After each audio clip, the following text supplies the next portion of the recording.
सुबह उठकर ब्रश करते समय नोरा को अपने आसपास कुछ अजीब महसूस होता है। खतरा समझकर वो आसपास ध्यान से देखने जाती है। तब जो वो देखती है उससे उसका दिल ठंडा पड़ जाता है। असल में नोरा इस समय समुद्र के कई हजार फीट नीचे है, जहां आज तक सूरज की रोशनी नहीं पहुंची। समुद्र की इतनी गहराई में पानी का प्रेशर इतना ज्यादा होता है कि वो 1 सेकंड से भी कम समय में इंसान के शरीर को कुचलकर पानी में मिला सकता है। इसी जगह समुद्र पर रिसर्च करने के लिए एक बेस या स्टेशन बनाया गया है और उसी बेस के अंदर वो लोग रहते हैं। नोरा बताती है कि महीनों तक इतनी गहराई में रहने पर बाहर दिन है या रात ये समझना भी मुश्किल हो जाता है। कभी कभी तो सपना और हकीकत में फर्क करना भी कठिन हो जाता है, लेकिन फिर भी उन्हें अपनी ड्यूटी निभानी पड़ती है। नोरा ये बातें बता ही रही होती हैं कि अचानक पूरे बेस की लाइट्स अजीब तरह से ब्लिंक करने लगती हैं। क्या हो रहा है ये देखने के लिए जैकेट पहनकर नोरा आगे बढ़ती है। तभी उसे पता चलता है कि ऊपर से पानी लीक हो रहा है और ये दृश्य देखकर उसका दिल पूरी तरह ठंडा पड़ जाता है। समुद्र की इतनी गहराई में पानी का प्रेशर इतना ज्यादा होता है कि वो 1 सेकंड में इंसान की हड्डियों को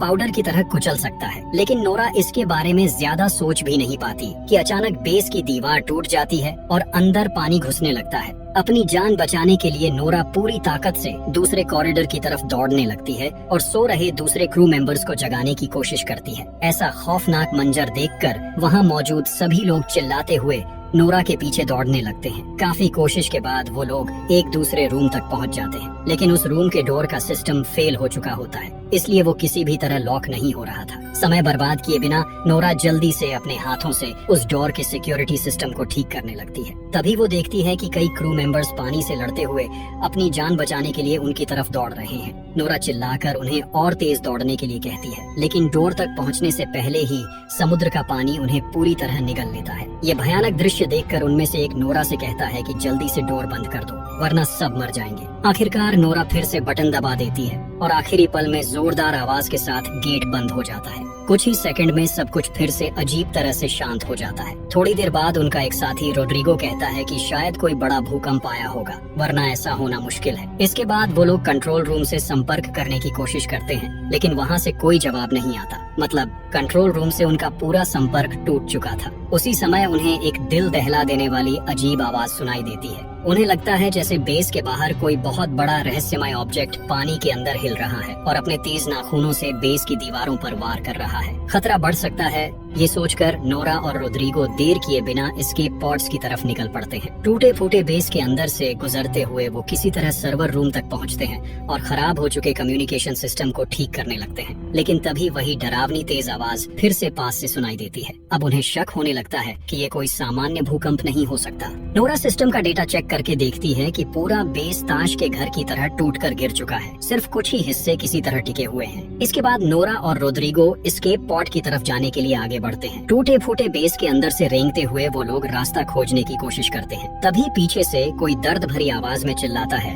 मुझे बचाओ। नोरा पीछे मुड़कर देखती है कि उनका साथी पॉल मलबे के नीचे दबा हुआ है। नोरा और रोड्रिगो मिलकर काफी कोशिश के बाद उसे बाहर खींच लेते हैं। अब तीनों मिलकर एस्केप की तरफ बढ़ने लगते हैं। आगे का रास्ता इतना तंग हो चुका होता है कि उन्हें रेंगते हुए आगे बढ़ना पड़ता है। सबसे आगे नोरा होती है। अचानक उसकी नजर एक डेड बॉडी पर पड़ती है। उस आदमी की आंखें अभी भी खुली हुई थी और उनमें इतना डर था कि लगता था मरने से ठीक पहले उसने कोई बहुत डरावनी चीज देखी थी। ये दृश्य देखकर उनके मन में डर बैठ जाता है कि शायद समुद्र की गहराई में कोई भयानक चीज जाग चुकी है जो इंसानी कल्पना से भी बाहर है। काफी मुश्किलों के बाद वो लोग आखिरकार पॉड रूम तक पहुंच जाते हैं, लेकिन पॉड रूम में पहुंचकर उनके पैरों तले जमीन खिसक जाती है क्योंकि वहाँ एक भी एस्केप पॉड नहीं बचा था। वहाँ सिर्फ कैप्टन लूसियन खड़े थे, लेकिन डोर लॉक होने की वजह से वो अंदर फंसे हुए थे। नोरा किसी तरह बाहर से डोर खोल देती है। बाहर आने के बाद कैप्टन बताते हैं कि जितने भी पॉड्स थे उनमें बाकी क्रू मेंबर्स को पानी की सतह की तरफ भेज दिया गया है। अब उन्हें किसी भी तरह सबमर्सिबल रूम तक पहुंचना होगा। नोरा कैप्टन से कहती है कि पूरा बेस लगभग नष्ट हो चुका है। उन्हें ये भी नहीं पता कि कितने लोग अभी जिंदा हैं या वो खुद बच पाएंगे भी या नहीं।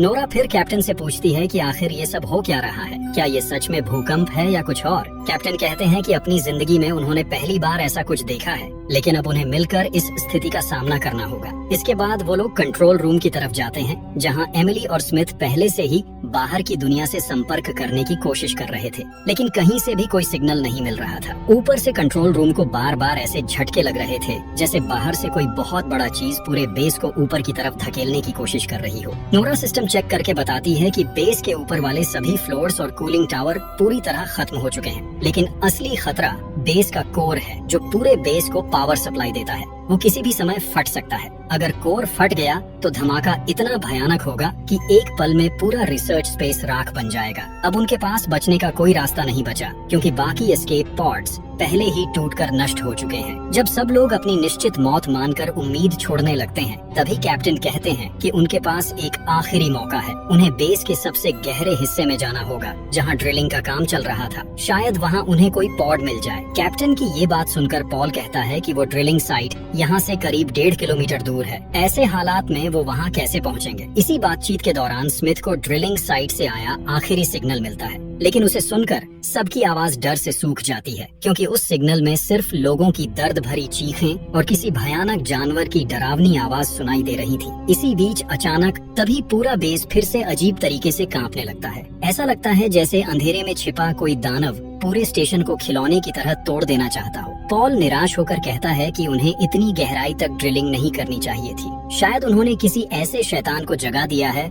जिसे छेड़ना ही नहीं चाहिए था। कोई और रास्ता न होने की वजह से सब लोग भारी अंडर वाटर सूट्स पहन लेते हैं। अब ये सूट्स ही उनकी जिंदगी की आखिरी उम्मीद थी। लेकिन जैसे ही वो समुद्र की गहराई में कदम रखते हैं, अचानक रोड्रिगो के हेलमेट में दरार पड़ जाती है। पानी के भयानक प्रेशर से पलक झपकते ही उसका पूरा शरीर फटकर चकनाचूर हो जाता है। अपने साथी की ऐसी दर्दनाक मौत देखकर कोई भी खुद को संभाल नहीं पाता। नोरा जब इस काले गहरे समुद्र की तरफ देखती है तो उसे लगता है कि ये सन्नाटा अंतरिक्ष से भी ज्यादा डरावना है। साथी को खोने का दुख और मौत का डर लेकर वो किसी तरह कार्गो लिफ्ट की छत पर कूदते हैं और उसके अंदर घुस जाते हैं। तब कैप्टन सबको बताते हैं कि उन्हें जितनी जल्दी हो सके इस बेस से दूर जाना होगा क्योंकि ये किसी भी समय ज्वालामुखी की तरह फट सकता है। इसके बाद लिफ्ट उन्हें लेकर समुद्र की ओर भी गहराई में उतरने लगती है। तभी लिफ्ट की स्क्रीन पर किसी पॉड से मदद का सिग्नल दिखाई देता है। कैप्टन जल्दी से लिफ्ट रोक देते हैं और पॉल व स्मिथ को कहते हैं कि जो भी ये सिग्नल भेज रहा है उसे ढूंढ कर लाओ। दोनों फिर से भारी अंडर वाटर सूट्स पहनकर पानी में उतर जाते हैं, लेकिन बाहर इतना घना अंधेरा होता है कि सूट की लाइट से भी ठीक से कुछ दिखाई नहीं देता। आगे बढ़ते हुए स्मिथ को महसूस होता है कि अंधेरे में कोई चीज शायद उनका पीछा कर रही है।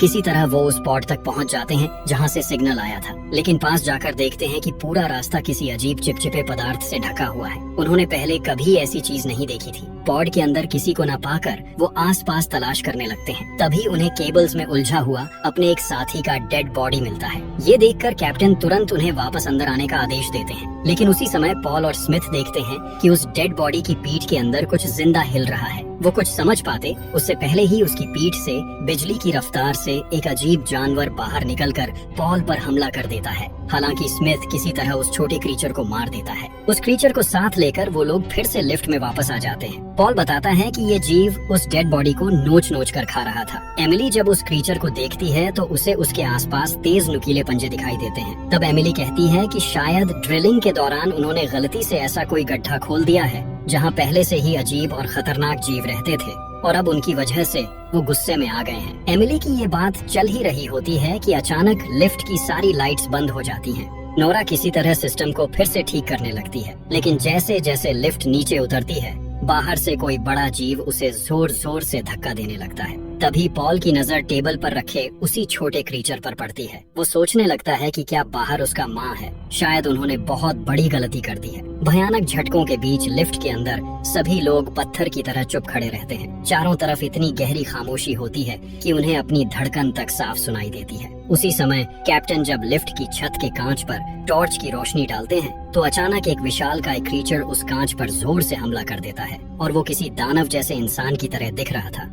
सब लोग बुरी तरह डर जाते हैं। तभी अगले ही पल बेस के ऊपर वाले हिस्से में जोरदार एक्सप्लोजन हो जाता है। रोशनी इतनी तेज होती है कि लगता है जैसे समुद्र की गहराई में अचानक सूरज निकल आया हो। इस धमाके के झटके से लिफ्ट के मोटे केबल्स टूट जाते हैं और लिफ्ट तेजी से नीचे गिरने लगती है। इसलिए सभी लोग जल्दी से अपने हेलमेट्स पहन लेते हैं। लिफ्ट समुद्र की तलहटी से टकराने से पहले ही वो लोग बाहर कूद जाते हैं, लेकिन एक्सप्लोजन की वजह से ऊपर से ब्रिज के भारी लोहे के टुकड़े और मलबा बारिश की तरह गिरने लगता है। अपनी जान बचाने के लिए सब लोग एक दूसरे को संभालते हुए किसी तरह दौड़कर ड्रिलिंग चेम्बर के दरवाजे तक पहुंचते हैं। चारों तरफ गहरा अंधेरा होता है और उस अंधेरे में कुछ अजीब सी परछाइयां दिखाई देती हैं। उधर ड्रिलिंग चेम्बर का डोर भी जैम हो चुका होता है।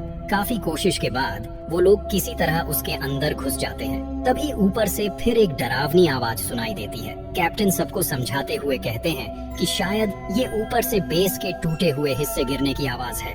इसके बाद वो लोग उस सुरंग जैसे चेम्बर के अंदर धीरे धीरे आगे बढ़ने लगते हैं। जैसे जैसे वो आगे बढ़ रहे थे, रास्ता और भी संकरा होता जा रहा था। एक जगह पहुंचकर उन्हें पता चलता है कि आगे का रास्ता मलबे की वजह से पूरी तरह बंद हो चुका है। तब नोरा हिम्मत करके कहती है कि वो पानी के नीचे तैरकर दूसरी तरफ जाएगी। वो अपना हेलमेट ठीक से पहनकर पानी में डुबकी लगाती है और तैरते हुए दूसरी तरफ पहुंच जाती है। वहां पहुंचकर वो बाकी सबको भी आने का इशारा करती है। एक एक करके सब लोग दूसरी तरफ पहुंच जाते हैं, लेकिन सबसे आखिर में पॉल रह जाता है। तभी पॉल को महसूस होता है कि पीछे के अंधेरे पानी में कोई मौजूद है। जैसे ही वो पीछे मुड़कर देखता है, एक अजीब क्रीचर पानी के अंदर गायब हो जाता है। कैप्टन उसे बार बार आवाज देते हैं, लेकिन पॉल की तरफ से कोई जवाब नहीं आता। मजबूर होकर सब लोग पॉल के सूट से जुड़ी केबल को पकड़कर जोर से खींचने लगते हैं। कुछ देर बाद पॉल उनके पास वापस आ जाता है और सब लोग राहत की सांस लेते हैं। लेकिन अगले ही पल पॉल की केबल को कोई अदृश्य ताकत दूसरी तरफ से जोर से खींच लेती है। डर के मारे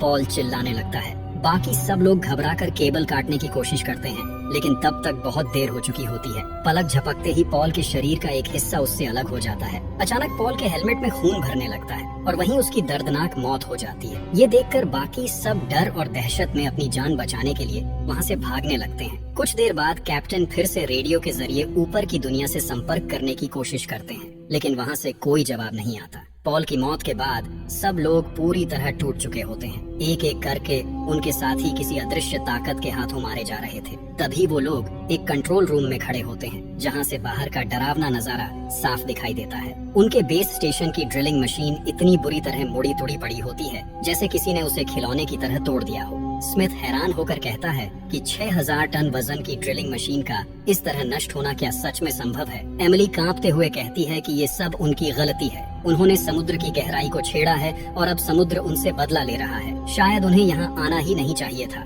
कैप्टन सबको शांत करते हुए कहते हैं कि उन्हें यहाँ ज्यादा देर नहीं रुकना चाहिए, लेकिन स्मिथ बताता है कि उसका सूट डैमेज हो चुका है और अगर वो बाहर गया तो पानी का प्रेशर सह नहीं पाएगा। इसलिए वो बाकी सबको कह देता है कि उसे छोड़कर आगे बढ़ जाए। स्मिथ कहता है कि अगर वो साथ गया तो सबकी जान खतरे में पड़ सकती है, लेकिन कैप्टन उसे हिम्मत देते हैं और किसी तरह उसका सूट ठीक कर देते हैं। इसके बाद सब लोग पानी के अंदर से ड्रिलिंग साइट की तरफ निकल पड़ते हैं, क्योंकि शायद वहीं एस्केप पॉड्स मिल सकते हैं। पानी के नीचे चारों तरफ घना अंधेरा होता है। तभी नोरा को महसूस होता है कि उसके पीछे कोई है। वो टॉर्च जलाकर देखती है, लेकिन उसे कोई दिखाई नहीं देता। फिर भी उसके मन में एक अजीब डर बना रहता है। उसे बार बार लगता है कि कोई उसके बहुत पास से होकर गुजर रहा है। अचानक नोरा के सामने से एक अजीब क्रीचर तैरता हुआ निकल जाता है। ये देखकर सब लोग डरकर अंधेरे में इधर उधर देखने लगते हैं। कैप्टन तुरंत सबको सूट की लाइट्स बंद करने का आदेश देते हैं। इसी दौरान उन्हें पता चलता है कि स्मिथ कहीं दिखाई नहीं दे रहा। सब लोग उसे ढूंढने लगते हैं।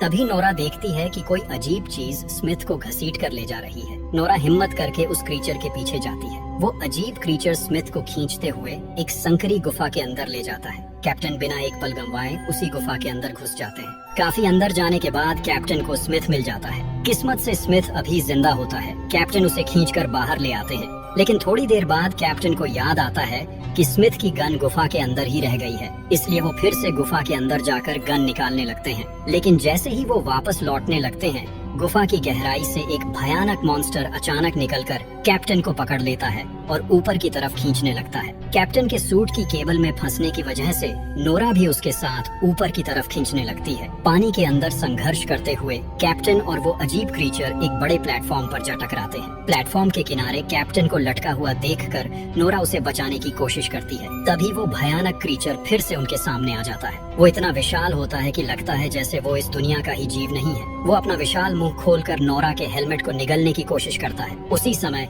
कैप्टन अपनी नाइफ निकालकर उस मॉन्स्टर पर वार करते हैं। दर्द से तड़पकर वो क्रीचर नोरा और कैप्टन दोनों को तेजी से ऊपर की तरफ खींचने लगता है। कैप्टन समझ जाते हैं कि अगर वो इसी रफ्तार से ऊपर जाते रहे तो पानी के भयानक प्रेशर से उनका सूट फट जाएगा। इसलिए वो नोरा से कहते हैं कि केबल काट दो वरना वो भी मर जाएगी, लेकिन नोरा ऐसा करने के लिए तैयार नहीं होती। तब मजबूर होकर कैप्टन खुद ही अपनी नाइफ से केबल काट देते हैं और खुद को अलग कर लेते हैं। नोरा अलग होते ही अगले ही पल एक भयानक एक्सप्लोजन में कैप्टन की मौत हो जाती है। उसी धमाके में उनका सूट और शरीर पानी में बिखर जाता है। उस एक्सप्लोजन के झटके से नोरा नीचे समुद्र की तलहटी में बेस के एक छोड़े हुए हिस्से में जा गिरती है। वो जगह पूरी तरह सुनसान और खामोश होती है। किसी तरह अंदर जाकर नोरा मानसिक रूप से टूट जाती है, क्योंकि उसे नहीं पता कि स्मिथ और एमिली जिंदा हैं या नहीं। वो रेडियो से पागलों की तरह एमिली और स्मिथ से संपर्क करने की कोशिश करती रहती है, लेकिन कोई जवाब नहीं मिलता। फिर नोरा ऊपर पड़े कुछ उपकरणों से एक पुराना सूट किसी तरह ठीक कर लेती है और उसे पहनकर दोबारा पानी में उतरती है ताकि एमिली और स्मिथ को ढूंढ सके। तभी रेडियो में एमिली की आवाज सुनाई देती है। उसी समय नोरा दूर अंधेरे में एमिली के सूट की लाइट चमकती हुई देख लेती है। काफी मुश्किल से वहाँ पहुँचने पर नोरा देखती है कि एमिली स्मिथ को घसीटते हुए आगे ले जा रही है, क्योंकि स्मिथ बहुत बुरी तरह घायल हो चुका था। नोरा एमिली को शांत करती है और दोनों मिलकर स्मिथ को खींचते हुए उस गहरे अंधेरे की तरफ बढ़ने लगते हैं। चारों तरफ माहौल बहुत डरावना होता है। हर पल ऐसा लगता है जैसे कोई भयानक परछाई छिपकर उन्हें देख रही हो। कई साथियों को खोने के बाद आखिरकार वो लोग ड्रिलिंग साइट तक पहुंच जाते हैं, लेकिन वहां पहुंचकर खुश होने की बजाय वो और ज्यादा घबरा जाते हैं, क्योंकि ड्रिलिंग साइट के मेन गेट तक पहुंचने के लिए बीच में एक पुल जैसा रास्ता पार करना पड़ता है और उस पूरे पुल पर हजारों खतरनाक क्रीचर्स गहरी नींद में पड़े हुए होते हैं। अगर उन्हें मेन गेट तक पहुंचना है तो इन्हीं क्रीचर्स के बिल्कुल पास से गुजरना पड़ेगा, और अगर उनमें से एक भी जाग गया तो पल भर में हजारों जानवर उन्हें फाड़ कर खा सकते हैं। कोई और रास्ता न होने की वजह से वो धीरे धीरे आगे बढ़ने लगते हैं, लेकिन बदकिस्मती से एक क्रीचर अचानक जाग जाता है और नोरा पर हमला कर देता है। नोरा चिल्लाकर एमिली से कहती है कि वो तुरंत वहाँ से भाग जाए। वो क्रीचर अपना विशाल मुंह खोलकर नोरा को निगलने की कोशिश करता है, लेकिन नोरा डरने के बजाय हिम्मत दिखाती है और अपनी गन से उस क्रीचर के पेट के अंदर गोली मार देती है। दर्द से तड़पते हुए वो क्रीचर वहीं मर जाता है। इसके बाद नोरा उसका शरीर चीरकर किसी तरह बाहर निकल आती है, लेकिन तब तक आसपास के बाकी सारे मॉन्स्टर्स जागने लगते हैं। ये देखकर नोरा अपनी गन रिलोड करने ही वाली होती है कि अचानक वो देखती है कि जिस प्लेटफॉर्म पर ये क्रीचर्स उल्टे लटके हुए थे वो पूरा हिस्सा ऊपर उठकर अंधेरे में गायब हो जाता है। उसी समय नोरा सामने वाली बिल्डिंग के ऊपर एक विशाल छाया खड़ी देखती है। जब वो उस छाया पर गोली चलाने के लिए ध्यान से देखती है तो उसके दिल की धड़कन लगभग रुक जाती है। उसके सामने एक दानव जैसा समुद्री राक्षस खड़ा होता है। वो इतना विशाल था कि उसके सामने 50 मंजिला बिल्डिंग भी खिलौने जैसी लगती थी। अपनी जान बचाने के लिए नोरा पूरी ताकत से मेन गेट की तरफ दौड़ने लगती है। वो विशाल मॉन्स्टर अपने पैर से पुल पर इतनी जोर से हमला करता है कि लगता है जैसे पानी के नीचे कोई परमाणु बम फट गया हो। उस धमाके के झटके से नोरा दूर जाकर गिरती है और बेहोश हो जाती है। अगले ही पल एमिली नोरा को खींचते हुए मेन गेट के अंदर ले आती है और जल्दी से दरवाजा बंद कर देती है। स्मिथ, नोरा और एमिली किसी तरह अंदर आ तो जाते हैं, लेकिन खतरा अभी खत्म नहीं हुआ था। वो विशाल मॉन्स्टर पूरे ड्रिलिंग साइट बिल्डिंग को जमीन से उखाड़ने की कोशिश करने लगता है। किसी तरह वो लोग आगे बढ़ते हुए पॉड रूम तक पहुंच जाते हैं। वहाँ कुल 3 पॉड्स होते हैं। नोरा जल्दी से चेक करती है और पता चलता है कि उनमें से सिर्फ 2 ही ठीक से काम कर रहे हैं। इसलिए बिना समय गंवाए नोरा और एमिली पहले स्मिथ को एक वर्किंग पॉड में बैठाकर ऊपर की तरफ भेज देते हैं। इसके बाद नोरा एमिली से कहती है कि वो दूसरे पॉड में बैठ जाए, लेकिन एमिली समझ जाती है कि बाकी बचा पॉड खराब है, इसलिए वो नोरा को अकेला छोड़कर जाने के लिए तैयार नहीं होती। तब नोरा उसे समझाते हुए कहती है कि स्मिथ के साथ उसका पूरा भविष्य है, इसलिए उसे जाना ही होगा। एमिली रोते हुए कहती है कि नोरा को जरूर वापस आना होगा, वो उसका इंतजार करेगी। ये कहकर नोरा एमिली का पॉड लॉन्च कर देती है। अब पूरे बेस में सिर्फ नोरा ही अकेली बची होती है। उसी समय पॉड रूम की कांच की दीवारों पर बाहर से छोटे छोटे क्रीचर्स हमला करना शुरू कर देते हैं। नोरा सिस्टम चेक करती है और देखती है कि हजारों अजीब क्रीचर्स स्मिथ और एमिली के पॉड्स का पीछा कर रहे हैं। नोरा गहरी सांस लेकर बेस के पावर कोर को अपने हाथों से ओवरलोड कर देती है। इससे पूरे बेस स्टेशन का सेल्फ डिस्ट्रक्ट मोड चालू हो जाता है। कुछ सेकंड की काउंटडाउन खत्म होते ही वहाँ भयानक एक्सप्लोजन हो जाता है। ये धमाका इतना ताकतवर होता है कि वो विशाल समुद्री मॉन्स्टर भी इससे बच नहीं पाता। उसके साथ साथ बाकी सारे क्रीचर्स भी आग में जलकर खत्म हो जाते हैं। इस तरह नोरा अपनी जान कुर्बान करके अपने दोनों साथियों की जिंदगी बचा लेती है। बाद में न्यूज में दिखाया जाता है कि ड्रिलिंग साइट से 2 क्रू मेंबर्स को जिंदा बचा लिया गया है और इसी के साथ कहानी खत्म हो जाती है। ये कहानी दिखाती है कि जब इंसान प्रकृति की सीमाओं को पार करने की कोशिश करता है तो प्रकृति उसे कड़ा सबक सिखाती है।